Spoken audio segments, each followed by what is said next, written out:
सुवः तत्सवितुर्वरेण्यं भर्गो देवस्य धीमहि धियो यो नः प्रचोदयात्।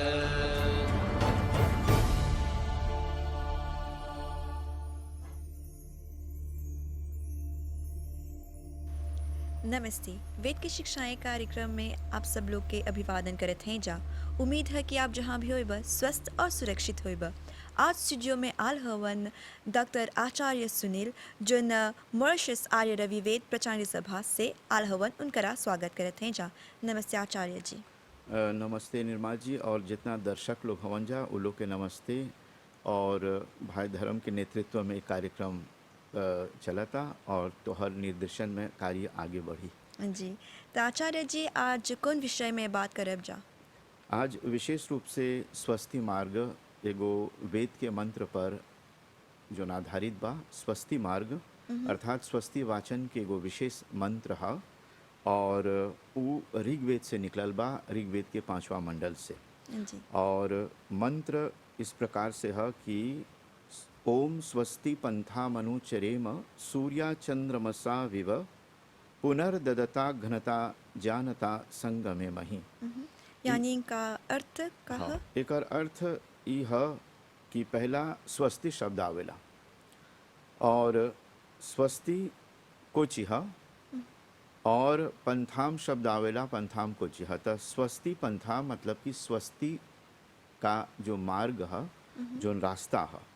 स्वस्ति का जो अर्थ है मतलब कि कल्याण, जेकर से संसार के कल्याण प्राप्त होला। जी स्वस्ति के अर्थ ही है कल्याण और कल्याण पर जोन है ओकर पर हमनी के परेला चले के। तक कल्याण रूपी जोन मार्ग है वेद बतावता कि ओकर पर हमनी के जब मनुष्य ओकर पर चलेला और ओकरा अनुसरण करेला मतलब कि ओकर पर चलते जाला तो ओकरा बहुत लाभ होला।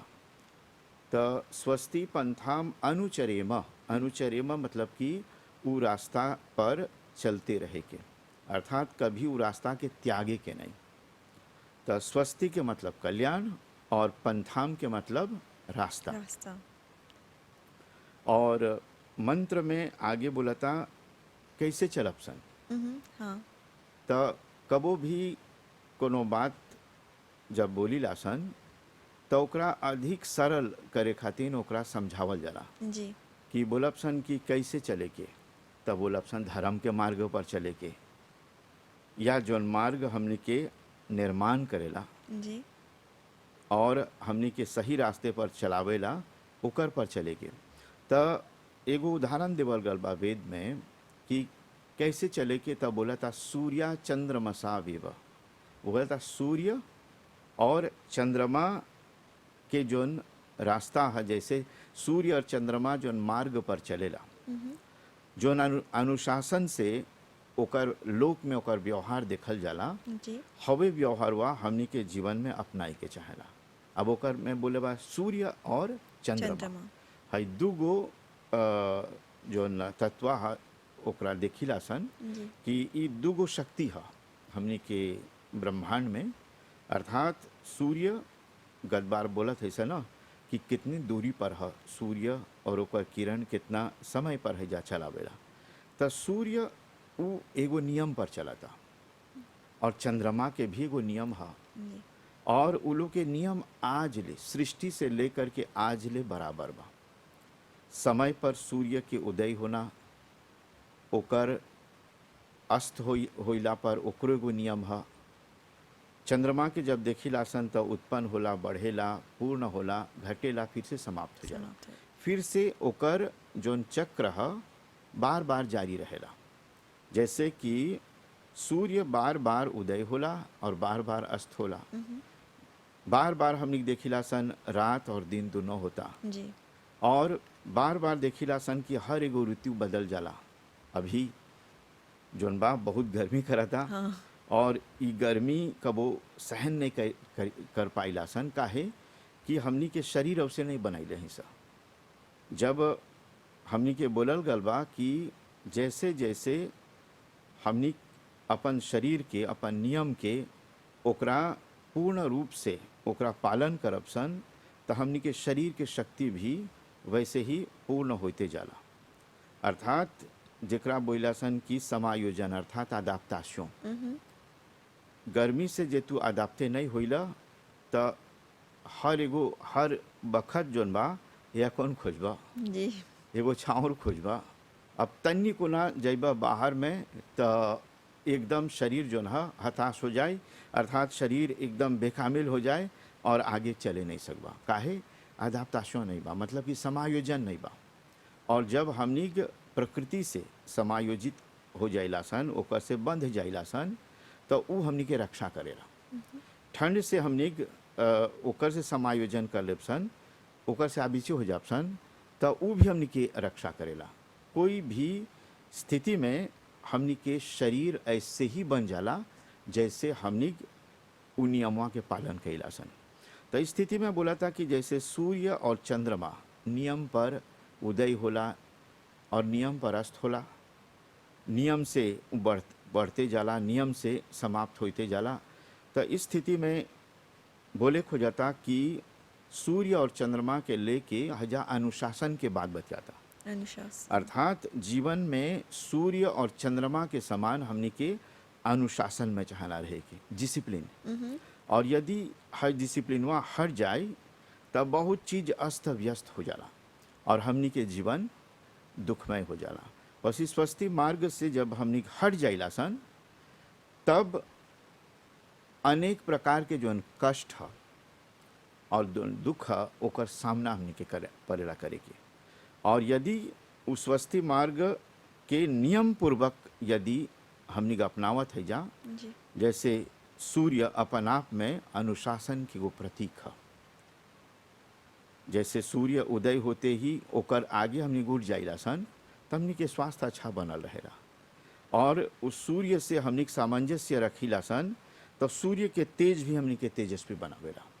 और जब ओकर से दूर भागब सन और उठे के समय ब्रह्म मुहूर्त में या सवेरे के समय नहीं उठ के सूर्य उदय हो गल बा जब उठब तो हर सिर में बहुत दर्द रही और अनेक प्रकार की जो डिप्रेशन है, तो हर शरीर जो है वो बेकामिल हो जाई और शरीर के साथ साथ तो हर दिमाग भी ओकर में भी वो कमजोरी आवेला। इस स्थिति में बोलल जाता कि हमनी के चाहेला जैसे सूर्य बा ओकर से आगे हमनी निकल जाब सन तो समझिए कि हमनी के कल्याण होई। और जैसे सूर्य अपन प्रकाश देवेला, हमनियों के चाहेला जोन चीज बा जोन गुण बा ओकरा चाहेला बांटे के, और जोन चीज नहीं छबा ओकरा चाहेला नष्ट करे के। चंद्रमा के देखिए एगो गुण है कि जब चंद्रमा उदय होला पश्चिम की ओर से तो दूसर दिन देखिला सन तो तनी बढ़ जाला, तीसर दिन आउरू बढ़ेला और ऐसे करते करते 15वां दिन में पूर्ण हो जाला। तो ई बोले खो जाता कि जीवन में जितना जो अच्छाई है जो प्रकाश है ओकरा इस नहीं चाहना बढ़ते बढ़ते ओकरा पूर्ण कर लेके, और जो बुराई है ओकरा कुछ चाहना करे के जैसे चंद्रमा के कृष्ण पक्ष घटते घटते ओकरा इतना ले घटाई के कि एक दिन हाउ जोन दुर्गुण बा जोन दुर्व्यसन बा जोन नकारात्मक चीज बा वो शून्य होके दिखाई नहीं दे। जैसे अमावस के जोन चांद है वो दिखे में नहीं आवेला और उसने ही हमनी के दुर्गुण चाहेला समाप्त हो जाएगी।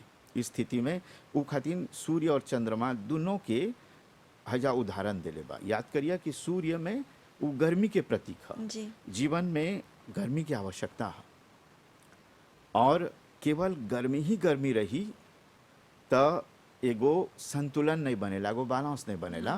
तो चाहेला तनी ठंडकता, तो ठंडकता कौन सी है? वो चंद्रमा के प्रतीक है। हमनी के शरीर में गर्मी की भी आवश्यकता है और दिमाग यदि ठंडा नहीं रही तो बहुत चीज जो है अस्त व्यस्त हो जाए। तो इस स्थिति में बोले खो जाता कि शरीर के जो गर्मी है वो भी आवश्यक है।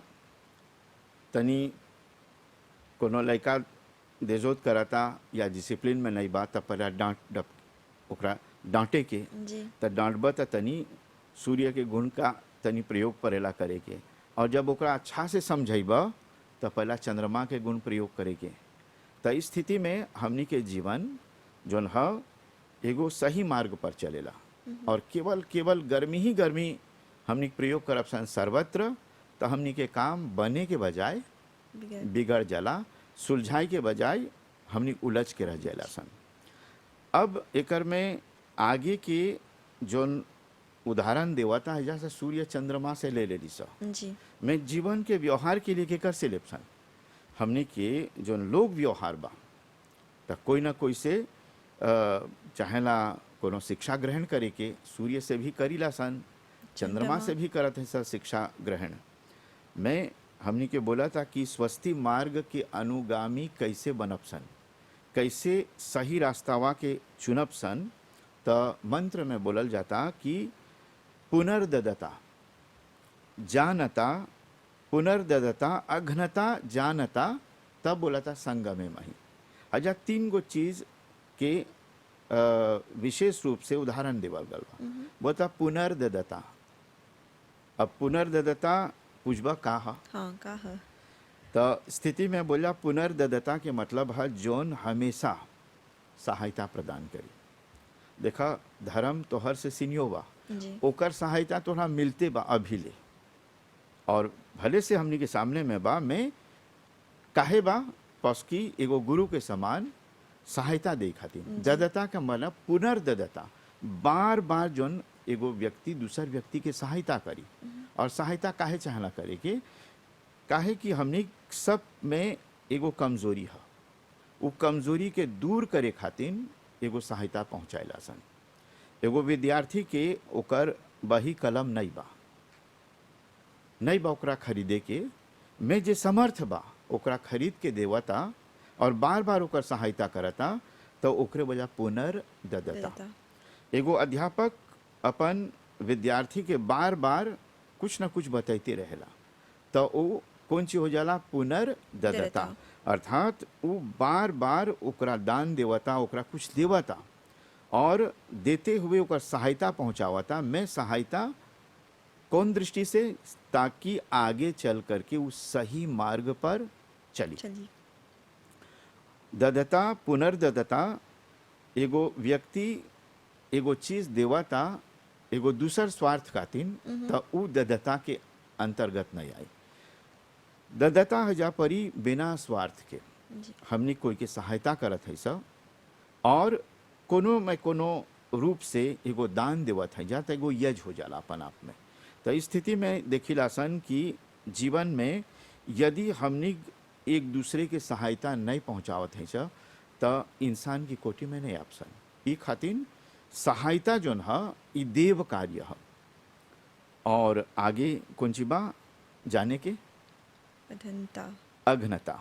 अघ्नता के मतलब है कि ओकर संग रहे के, जैसे ददता अर्थात जे सहायता देवता और सहायता पहुंचावता, ओकर संगे रहला से अच्छा गुण मिली। तो बोला था कि अघ्नता अर्थात अघ्नता के अर्थ है कि नाश न करने वाले, अर्थात जे कोई के नुकसान नहीं पहुंचावेला। याद हानि नहीं करिए पहुंचाना। कि नुकसान तोहर भी कोई सकी पहुंचाई, हाँ हमार भी कोई सकी नुकसान पहुंचाई। तो अघ्नता के मतलब है जे नुकसान नहीं पहुंचावेला। तो और कैसे जनबा कि वो आदमी नुकसान नहीं पहुंचावेला? तो मानिए जाए कि तोहर सहायता में लगल बा बिना स्वार्थ के, और तोहरा एगो सही रास्ता बताए में अपन जीवन व्यतीत करता। और इस स्थिति में जैसे हमने बोलब सन कि एगो माँ या एगो बाप जब अपन बच्चा के अपन संतान के पालन पोषण करता, तो ओकर अनुशासन में भी देखता कि तन्य को अनुशासन वहाँ भंग होई तो ओकरा दंड देवेला। जी। तो हव दंडवा से एक मतलब नहीं है कि उ हिंसक हो गल, अर्थात हौजा पर ही दंड देवता लड़का के कि जब मैं आगे चल करके वो गलती फिर से नहीं करी, और जब वो गलती फिर से नहीं करी तो हौजा माँ बाप को हो जाला अघ्नता होला। अघ्नता मतलब कि ओकर नुकसान तो नहीं करता, मैं एगो दंड देवता ताकि ओकर सही मार्ग पर आगे चली। और अघ्नता के दूसर अर्थ जे न्याय और अहिंसा के पालन करेला, नॉन वायोलेंस। जैसे महात्मा गौतम बुद्ध के देखबा तो उ जोन ह अहिंसा के पुजारी रहल जी और हमेशा न्याय के बात बोली। महर्षि दयानंद के देखबा वो भी अहिंसा के पुजारी रहल और हमेशा न्याय के बात करी और जहाँ पर कोनो अन्याय चीज होई त अपन आवाज उठाई।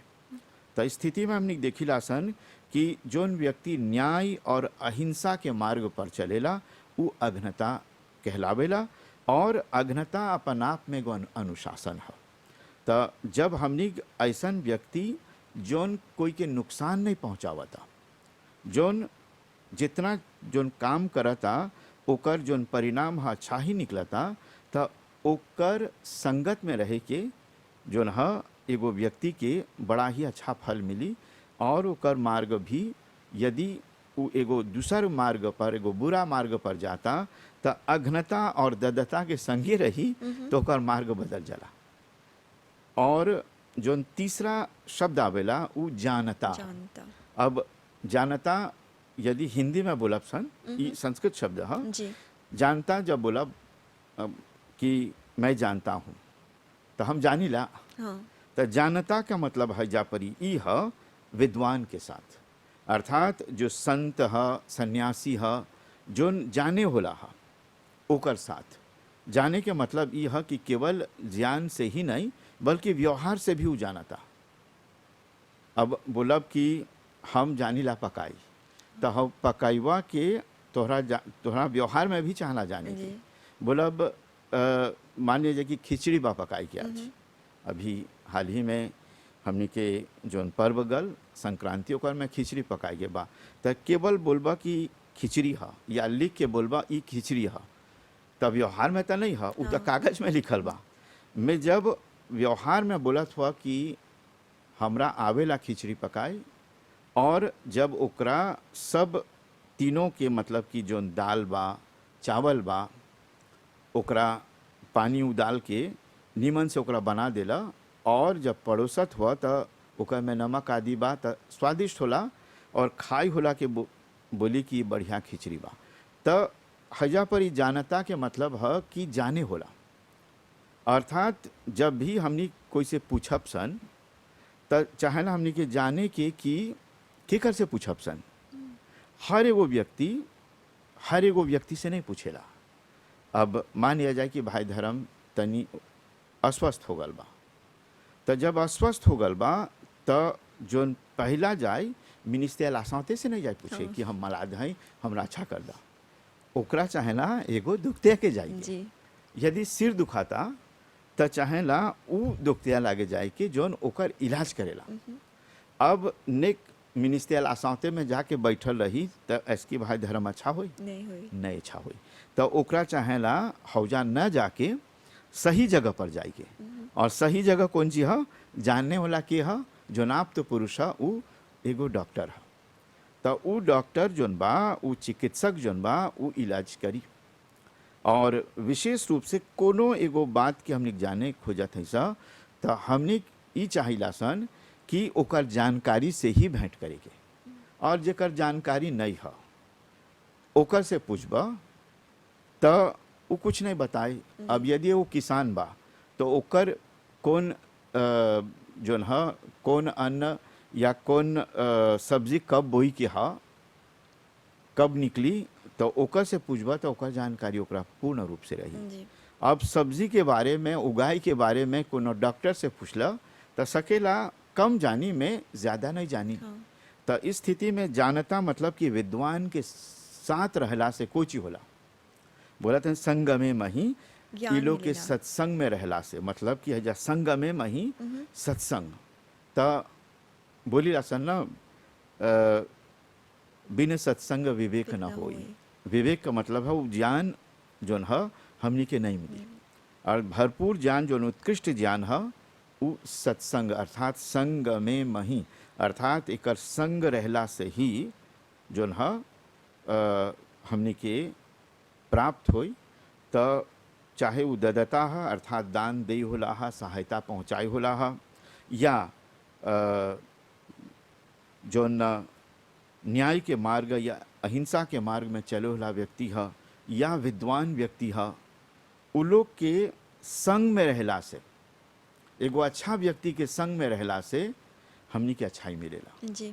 और जब भी हमनी थोड़ा सा बुराई के संग कर लेला सन तो बुराई निश्चित रूप से ओकर प्रभाव पड़ी, भले से बुराई नहीं करबा हाँ। में प्रभाव रह जाला। और जब प्रभाव रही तब बोली कि हमू तनी हई रास्तावा में चल जाते हैं, तनी को ना बाद में ही रास्तावा में अब मैं याद रखिया कि जब हमने बुराई के रास्ता ले लेला सन तो लौटे के बहुत मुश्किल होला। जी। इस स्थिति में हमने यही बोलब सन कि जोन माँ बाप ह अपन लड़का लोग के चाहेला बहुत अनुशासन में रखे के, बस कि आज के दुनिया जोन बा ऐसन खराब होइले जाता कि लड़का लोग के तनी को ना नहीं देखला, ओकर पर ध्यान नहीं देला तो काल सकी लाधो के सेवन करे, कोनो एगो ऐसन मादक पदार्थ के सेवन करे। जी। जब वो बीच में चल आल बा तो हौ बीच मझधार में ओकरा फिर से वापस करे के बहुत मुश्किल हो जाला। आज कितना माँ बाप जोन ह ई लाधोक साइंटिक से परेशान हो गल बा, काहे कि एगो लड़का यदि ओकरा सेवन करता तो पूरा परिवार जोन बा समझिया कि उ परिवारवा एक प्रकार से अस्त व्यस्त हो गल बा। जी। तो स्थिति में ये मंत्र हमनी के बतावता कि अनुशासन के जो मार्ग है वही स्वस्ति मार्ग है। और महाभारत में एगो प्रश्न पूछल गल बा, खास करके केकर से यक्ष पूछेला युधिष्ठिर से कि कह पंथा, अर्थात मार्ग क्या है, मार्ग केकरा बोल जाला, रास्ता केकरा बोल जाला।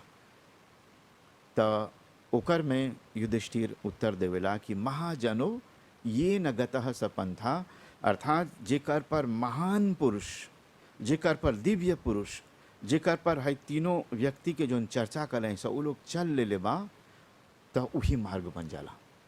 और जोन चीज़ हमनी के बड़ा व्यक्ति लोग बता दे लेबा, हमनी के श्रेष्ठ पुरुष लोग बता दे लेबा, ओकर पर चलना से आज कोई के नुकसान नहीं होला। आज हमनी कितना भी बुरा मार्ग पर चल जापसन में हमनी तरस जापसन कि हो अच्छा मार्ग पर आई के, और जौन समय में वो मार्ग पर हमनी के चले के शुरू कर देला सन तो मान के चलिए कि समझिए कि तोहरा स्वस्ति मार्ग प्राप्त हो गल बा। अच्छा आचार्य जी, हमने की बता हुआ स्वस्ति मार्ग जोन है आसान है या मुश्किल है? देखिए स्वस्ति मार्ग कोनो भी मार्ग पर चलबा तो न कठिन है न आसान है, बल्कि एकर में इस स्थिति है कि कोनो एगो मार्ग में चलबा तो हमनी के वो मार्गवा में चना ध्यान दे के, कबो कबो सामान्य पत्थर से हमनी के ठोकर लग जाला। हालांकि सही मार्ग बा, कोई सही मार्ग में भी एगो छोटा पत्थर से की फेंक दे जी। और वो जब पत्थरवा फेंक दिले बा और जो नया व्यक्ति चल था ओकर में यदि वो नहीं देखलक तो ओकर में सके ओकरा ठोकर लग जाए। मैं फिर भी ठोकर जब खा के गिर जाइला सन तब परेला उठे के, उठ के यदि हौ जोन पत्थरवा बा एगो उपस्ताक के रूप में ओकरा चाहना हटा देगी। और याद करिए कि जोन बोलत हुआ कि आसान है, तो इस संसार में कोनो चीज़ अपन आप में आसान नहीं है और कोनो चीज़ अपन आप में कठिन नहीं है। यदि प्रयोग करत हुआ वो चीज़वा के तो प्रयोग करते करते वो चीज़वा आसान हो जाला। और यदि ओकर से दूर भागत हैं जा तो अच्छा मार्ग भी कोई के अच्छा नहीं लगेला। स्थितिवा में काहे बोलत हैं कि जब एगो व्यक्ति बुराई के जोन चीज़ बा ओकरा चख ले बा और बुराई ही में ओकरा अच्छाई लगता बार बार, तो उ कबो भी ओकर लिए उ अच्छा रास्तावा पर चले के बड़ी कठिन हो जाला। काहे कि उ इ चीजवन से बंधल नहीं बा, इ चीजवन से समझिए ओकर समायोजन नहीं बा। और जब ओकर में आदाप्ते ही नहीं होल बा तो जोन चीज़ नहीं चाहेला वो चीज़वा करी और आगे चल करके वो व्यक्तिवा के बहुत कष्ट पड़ेला सही के। तो ये खातिर जोन स्वस्ति मार्ग है, ई मार्ग पर अनुशासन पूर्वक परेला चलेगी। और जब हमनी अनुशासन के अपने जीवन में धारण कर लेला सन त उ रास्तावा हमनी के लिए कठिन नहीं होला, बल्कि बहुत आसान। अच्छा लगेला चले के। और अपन अंत समय तक जौन बा हमनी चलीला सन और अन्य के भी प्रेरणा देला सन कि कैसे चाहना चले के और केकर संगे चाहना चलेगे। त केकर संगे ददता, अघनता, जानता, ई तीन गो जोन अलग अलग व्यक्तित्व बतैली, अर्थात दान दे होला, सहायता प्रदान करे होला, और विशेष रूप से जो न्याय के रास्ता पर चले होला व्यक्ति है, अहिंसा के पालन करे होला व्यक्ति है, अनुशासन पर चले होला व्यक्ति है, और विद्वान जोन संत, विद्वान सन्यासी बा, जोन अच्छे लोग बा, वो लोग संगे चलला से हमनी के अच्छाई मिलेला, और अच्छाई के साथ चलला से हमनी के मार्ग आसान हो जाला। तो आचार्य जी इस सब ज्ञान खातिर बहुत बहुत धन्यवाद। आज सिकली स्वस्थी मार्ग का है और कैसे चाहेला चले के ई मार्ग पर। तो बहुत बहुत धन्यवाद निर्मा जी, और आप ये कार्यक्रम के आगे बढ़ैला, और सभी दर्शकों को भी हम धन्यवाद देते हैं। भाई बहन लोग, ई रहल वेद की शिक्षाएं कार्यक्रम तो हर साल रहल। बहुत बहुत धन्यवाद। शुभ रात्रि। नमस्ते।